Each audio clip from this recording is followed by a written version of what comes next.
जूनागढ़ तालुका पंचायत की नियुक्तियों में हाई वोल्टेज ड्रामा देखने मिला, लेकिन आखिरकार भारतीय जनता पार्टी ने बाजी मार ली। दरअसल कुल 18 सीटों पर चुनाव हुआ था, जिसमें भाजपा और आम आदमी पार्टी के 9 सदस्य जीत कर आए थे और स्थिति टाई हो गई थी। आज अध्यक्ष और उपाध्यक्ष के चयन के दौरान आम आदमी पार्टी के 9 सदस्यों में से केवल 5 सदस्य मौजूद रहे, ऐसी जानकारी सामने आई है। तब जूनागढ़ तालुका पंचायत की नई महिला अध्यक्ष के रूप में इंदुबेन भोजक को 9 वोट मिले हैं। वहीं उपाध्यक्ष के पद पर अंजनाबेन मारू को 14 वोट मिले हैं। तो बताया जा रहा है कि विपक्ष की ओर से भी समर्थन में मतदान किया गया है। ऐसे में जीतने वाले नियुक्त होने वाले सभी को फूलों का हार पहनाकर उन्हें उनके आने वाले वक्त के लिए शुभकामनाएं दी गई है।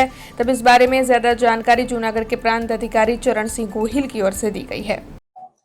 આજરોજ જૂનાગઢ તાલુકા પંચાયતના પ્રમુખ અને ઉપપ્રમુખની ચૂંટણી કરવામાં આવેલી હતી। અધ્યાસી અધિકારી તરીકે આ કામગીરી અમારા દ્વારા કરવામાં આવેલી હતી।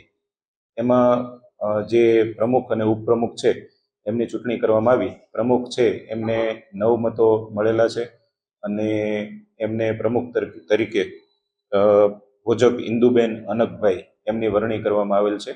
જ્યારે ઉપપ્રમુખ તરીકે વાગડિયા મારું અંજનાબેન દિવ્યેશભાઈ એમની વરણી કરવામાં આવેલી છે।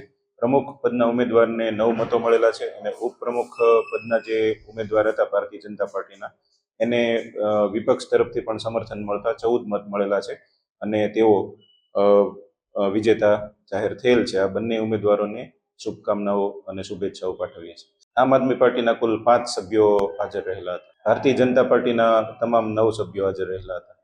એ અલગ પ્રશ્ન છે। ચૂંટણી અધિકારી તરીકે માત્ર સમયસર સભ્યો હાજર રહે એટલું જ જોવાનું હોય છે। મારું નામ ભોજક ઇન્દુબેન છે। હું બિલખા 2 માં ભારતીય જનતા પાર્ટીમાંથી વિજય પ્રાપ્ત કરેલ છે અને લોકોએ મને જે મત આપી વિજય પ્રાપ્ત કરે તેના બદલ હું એમનો ખૂબ ખૂબ આભાર માનું છું અને ભારતીય જનતા પાર્ટીએ મારી ઉપર વિશ્વાસ મૂકી મને પ્રમુખ પદ આપ્યું તે બદલ એમનો ખૂબ ખૂબ આભાર। મારાથી બનતી કોશિશ કરીશ ને સારા કામો કરીશ।